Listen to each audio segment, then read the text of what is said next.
Welcome everyone to RetroCember here on the Game or Die channel. My name is Ryan Moore, and today we're playing one of my favorite games on the system. Today we're playing San Francisco Rush, but I have a little extra surprise for you.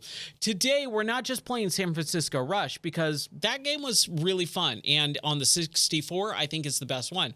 But they released it on a couple different platforms. It was an arcade racer, so originally in the arcades. But it was ported to the Nintendo 64 and the PlayStation. But they came out with the sequel, Rush 2, Racing in the USA, and that actually was locked exclusively to the Nintendo 64. And then the third game in the series, Rush 2049, they went back to San Francisco, and it was interesting because it was kind of near the tail end of the system, so it was on the Sega Dreamcast at that point. And I love all three of those games so much that we're just going to play all three of them. We're going to do one track from each game. We're going to start with San Francisco Rush, as they say. Let's get started.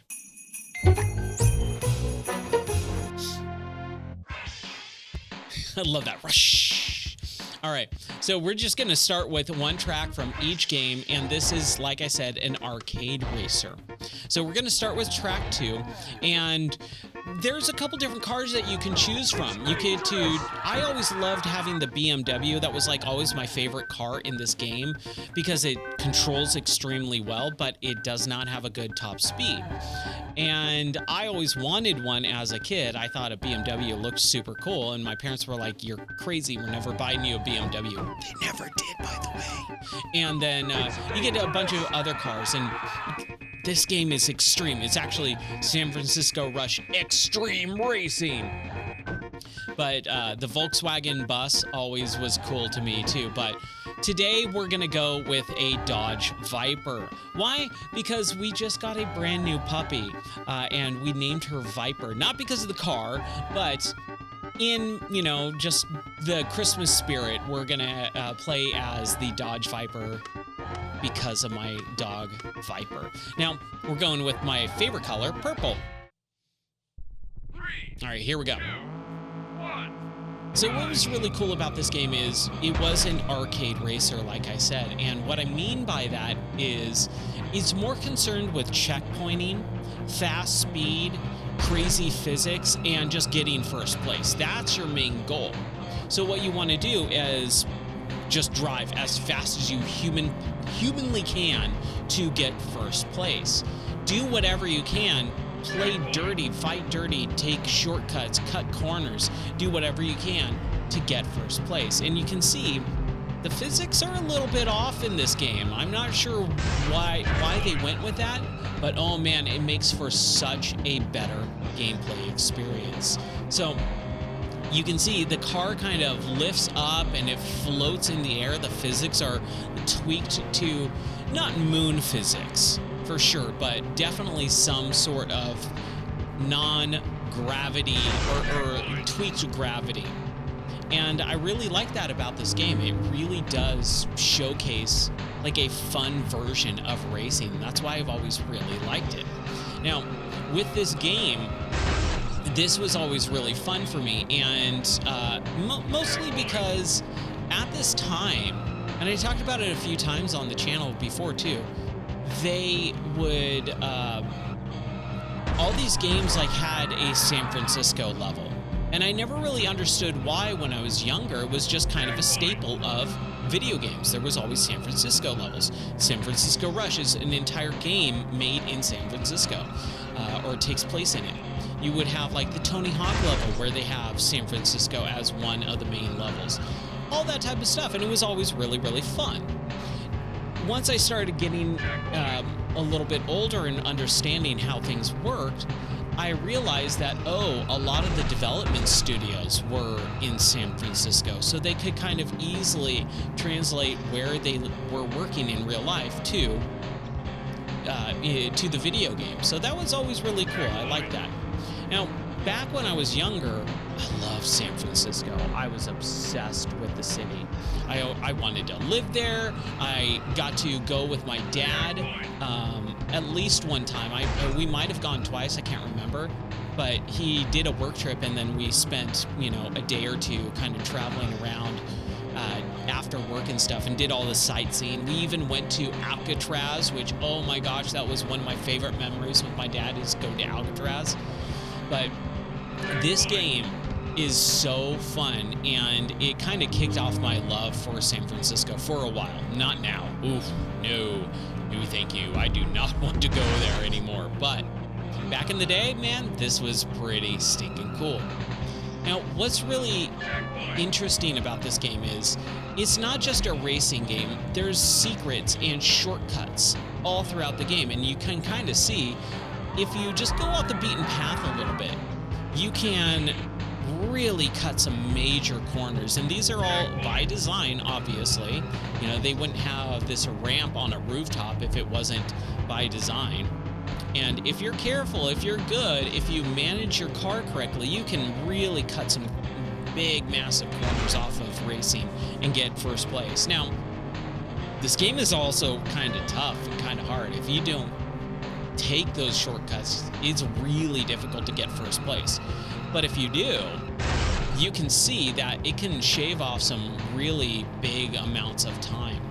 So, like, if I go off the beaten path a little bit, I can go into this, like, sewer system, kind of ride the walls a little bit, and you want to be very, very careful, because your car can take damage, and if you're not careful, or if you flip over, your car will blow up, and that was not intentional. However, if you do play it right and you blow up, your car will advance and kind of set you back so that you don't miss too much. So you never feel like you are being completely left behind. There's a lot of rubber banding with this game, and the Nintendo 64 in general. This time era of video games had a lot of rubber banding. And if you don't know what rubber banding is, it's where the AI or the computer opponents would be rubber banded together with your character or your player. So if you're driving really fast and doing really good, so are the opponents. They're going to be really sticking close by you.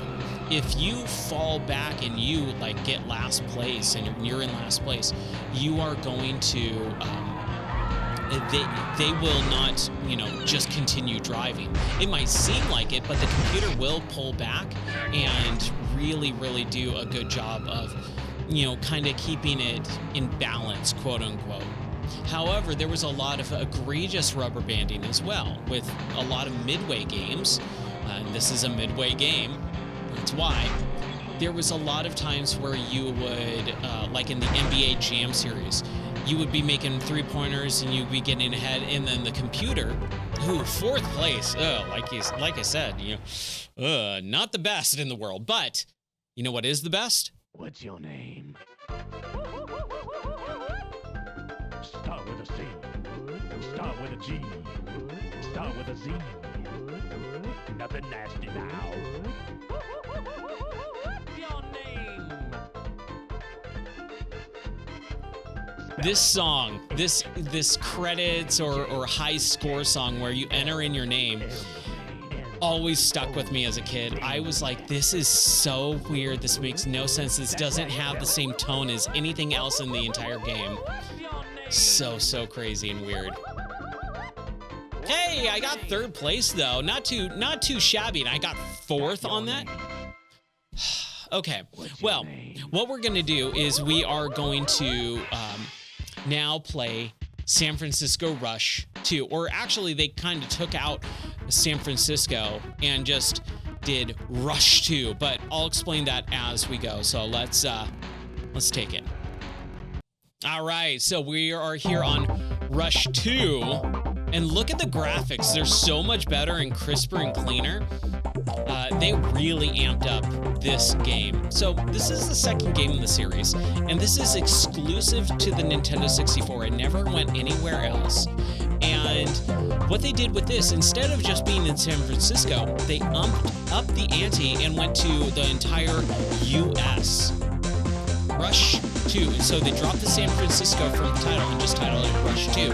Extreme Racing USA, because that's where you race, is in the entire USA. You got places like Las Vegas. So we're going to do one. We are going to take a look at the track selection. So Las Vegas, where you got like the Las Vegas Strip, you got the Luxor, you got the Excalibur Hotel, New York.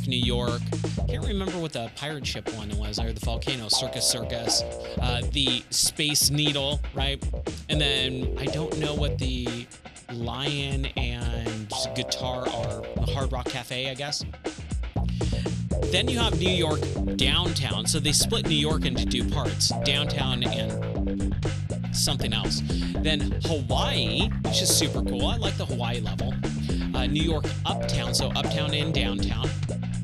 And then you have Alcatraz. And then Los Angeles, LA. Seattle with the Space Needle.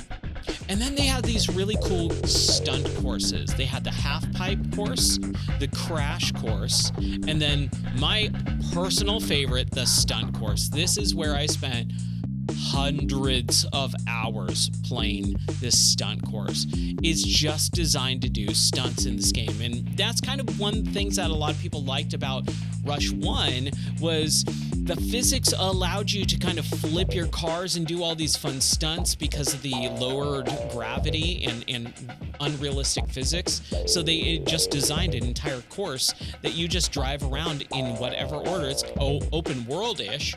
And there's a lot of cool stuff, and we'll talk about that.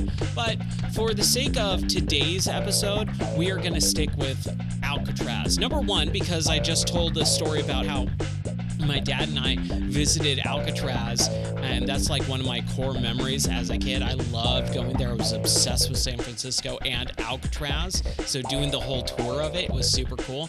But also, they made a second Rush game, but it was called Rush the Rock, and that arcade game was specifically tied to having the Alcatraz level be its own special edition of the arcade, and that wasn't in the Nintendo 64 game. So when they made Rush 2, they took that Alcatraz course and dropped it in here.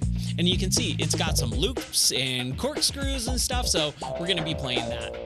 Now, there's a lot of different cars here, and you've got a lot of different things that you can do. You can change not only the transmission and colors, right? But also the stripe design. You can do the stripe color. You can also do the rims, different types of rims, horns, engines, torque, suspension, and tires, and durability. So you can really customize your car to go faster or slower, which was crazy cool for the time. So what we're going to do is we're going to just look at this cruiser, like classic, right? You got the Stallion, like a Ford Mustang, a 4x4, like a Bronco or a Ford Explorer. You got a pickup truck. This was the car that I played as, because as I started progressing, getting older in life, when these games came out, I was like, oh man, I want a BMW. And then when this game came out, I was like, oh, I want a truck as my first car. So a truck was something that I was hoping for. So I always played as the truck or the mobster. Didn't really do the sedan all that much, nor the Bandit, nor the coupe, or the exotic. And those are kind of all the original cars, right? You got the BMW, the Bandit, which was a Firebird, or the coupe, the exotic, which is like a Lamborghini style, the Volkswagen bus, and then the Sportster. And like I said, we're sticking with the Dodge Viper looking car because of my dog Viper. So let's do that. All right, here we go. Yeah. Oh man, this is a crazy cool level. As a kid, like I said, I was obsessed with San Francisco and Alcatraz. I read books, I watched movies. I was just so enthralled by the idea of this floating island out in the middle of the bay prison that it was just such a cool concept. And then like watching the Birdman of Alcatraz and things like that too, just super fun. Now, one thing that I didn't talk about is not only the secret shortcuts like that, but also there's a lot of hidden stuff. In the first game, you could collect keys, and those keys would allow you to basically unlock hidden things. You can unlock a hot rod if you collected all the keys, or if you collected half of the keys in the levels, you can unlock a taxi. Now those keys are now changed to floating cans of Mountain Dew. You've got that whole product placement thing going on, right? But still kind of the same concept. Lots of shortcuts, lots of hidden stuff, lots of collectibles. Now we're going through that corkscrew, and that corkscrew does definitely help you out. But you got to be careful, and I'm not doing very well. This is a short level, number one. So, and I've already kind of crashed, so I'm not doing really well here. But I'm in 3rd place out of 8, not too bad. And we're going through like the cell block area and stuff. Oh, what happened? How did I get 8th place? Oof. All right, there's our first lap. And also the product placements like EGM, Electronic Gaming Monthly. Oh, man. It's kind of crazy that they never really released this game. And you can see the graphics are way better in this version, the sequel. They never released a new one. It was so weird and so awkward that they never re-released this game somewhere else. Oh, dang, dude. Ooh. Yeah, we were inside that mountain, and that was kind of helping us, do pretty good here. So let's see if we can get through the loop. Okay, good. And now we're in the cell block, and we gotta kind of hopefully not die. Okay. Ah, dang it. Oh, no. Yeah! Just knock him right out. The controls are really squirrely in this game. That is the one big, rough thing about this game. It's very, very squirrely. Now, that corkscrew, as cool as it is, it doesn't help us in this level because it kind of takes us off the side, right? This one also kind of goes on the outside, not the inside portion of the track. But hey, we're in 5th place. We're doing okay. Not too bad, not too shabby. We got some cheering going on. Oh man, this is so much fun. I loved this series so much, and it's such a shame, like I was saying, that they never really did much with it after the 3rd game. They did come out with a next game in the series after the 3 normal games. Then, on the original Xbox and PlayStation 2, they came out with LA Rush, Los Angeles Rush. There's videogames.com, Billboard, and Area 51, also made by Midway. Oh, we didn't get enough speed to get onto the roof. Going up on the roof, there's some extra stuff as well, and that's how you get that floating Mountain Dew can. But they did LA Rush, and LA Rush was kind of the nail in the coffin for a couple of reasons. Number one, it was a terrible, terrible, terrible game. Oh my gosh, I hate LA Rush. Number two, it was at the time when Midway was going bankrupt and just was doing really badly, and they ended up folding as a company, getting bought out by a subsidiary that really hasn't done a whole lot with their IP or properties. They kind of, I think they divvied up the profile. It was just such a bummer. Ooh, 5th place, even worse than last time. I'm not doing great today. That's okay, because we still got one game. What's your name? And we got our What's Our Name Start with a C. high score music. Start with a Z. Nothing nasty now. Nothing nasty now. All right. Enough of that. So we got 2nd place in the high score. But yeah, that's San Francisco Rush, or Rush 2 Extreme Racing USA. Now, let's play Rush 2049. Okay, all right. Here we are with San Francisco Rush 2049, which, man, it's almost 2025. So this is going to be in 25 years, 24 years technically, in about a week. This one's weird. So they kind of go back to San Francisco, but they advance it into the future. And this was really interesting too, because this was at the tail life of the Nintendo 64. The expansion pack came out, so it added a little bit higher graphical resolution. It added RAM to the system memory. So it performed a little bit better and things like that. And the cars, everything is all futuristic, right? So we're just going to go down here. We're going to do a single race. We're going to look at your racetrack. So this one is the familiar one. This one basically takes track 2, reverses it, and changes the layout of the track. But you'll see some very similar stuff from track 2 in San Francisco Rush 1 to this one. Then we got track 2, which has these weird like lava lamp things, and then track 3, which is honestly probably the coolest one, and then track 4, which is at nighttime. You know what? Let's do track 3. I haven't done that one in a long time. It's been a while. So what was cool about this is they not only gave you more cars and more futuristic cars like this rocket car, right? Got the Magnum, the Formula 1, the 8-Ball, the Super GT, and the Bruiser. So you got a lot less cars than Rush 2, but they do a lot of the controls and tweaking everything so the frame can be heavy for the muscle car and stuff. But they also added wings to the cars. And what I mean by wings is actually when you are in the air, you sprout out these wings with the Z button, and you can tilt your car left and right to kind of angle so that you land correctly. Same thing with up and down so that you can kind of land properly so you don't bounce and flip and crash. Also, it's there for stunt mode and things like that, and getting kind of all the hidden collectibles and stuff. So, man, kind of interesting. You know, I haven't played the Magnum in a while, so let's see if we can tweak this. Let's get a little bit of a lighter frame, and we're going to do large wings with the tires that don't really do anything. Oh, it's just radials.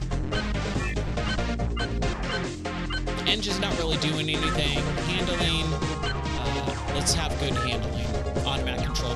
There we go. Sounds good to me.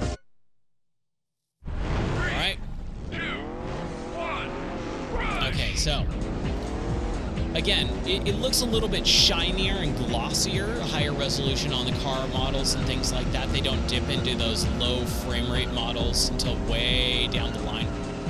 And now we got Slim Jim as a as a sponsor here. And Dickies, the clothing store or the clothing brand. But here is where we use our wings, and you can see they sprout out those large or small wings, and we can kind of push our car forward or backwards, left or right, tilt it from side to side to make us be able to level out a little bit more. Also doing flips. Now on the right hand side you can see that there are the lap numbers, my placement, but also these spinning gold and silver coins. Those are the collectibles, and you can see their gold coin right up there as those planes fly up above our heads. And what was special about this game is it kind of did something that a few racing games started to do. It was kind of a trend. You see these planes kind of start showing up every lap, and every lap something happens a little bit closer and closer and closer. So you would have a little bit of specialness to each lap, which was awesome. Oh my gosh, it made it so much more fun. Also, you've got these speed boost ramps, which, boy, I messed that up.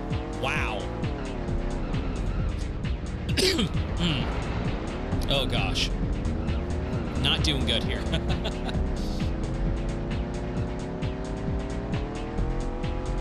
But I think the wings were a really fun, cool addition. It's just this game didn't feel like it had the same creative input as Rush 2. I think Rush 2 was the peak. Rush 1 was just kind of a basic, racing game with a weird physics style to it and handling. Rush 2 went, oh, we know what we're doing. We're putting in 3 different stunt courses and things like that, and we're going to the US, so every level is going to be a different locale in the United States, and it felt very, very creative. And then for the third game, this game, they just kind of went with a generic futuristic aesthetic to it, and I was really not into it. I remember going, oh my gosh, a new San Francisco Rush game, yes. And I remember buying this game from Target. Same one that I got Beetle Adventure Racing and Legend of Zelda Ocarina of Time from. And when I came home and I put it in, I was like, oh, that's all there is to it. Like, less cars, less tracks, and the stunt course is pretty much garbage compared to Stunt in 2. Everything, and then the weird futuristic design. Honestly, the only cool thing about this game that is better than Rush 2 is those wings. In the race, you don't use them all that much. It's only for the stunts, really. Like, yeah, it is really nice to be able to kind of like pull the wings out really quickly and level yourself off so that you don't crash and burn. But that doesn't happen all that much. You can see the gravity is definitely not as light as the other games in the series. There is definitely more weight being applied and gravity pulling the car down a little bit more. Tweaked a little bit, but it's still there. Here, let's see if I can hit this and not die. There we go. Okay. I wanted to just at least grab this one really quick. Oh man, no. Okay. Whew. Yeah, I messed this up. terribly messed this up. But you can kind of take a look at a lot of stuff in this game, and you can see, oh, I know what they're going for. They just didn't execute it on it as good as the first and second games in the series. I think the first and second games had a lot more heart. This just felt like a much more generic style game with the futuristic setting. And even back then, when it was Rush 2049, I was like, 2049, there's no way San Francisco is going to look like this in 50 years, right?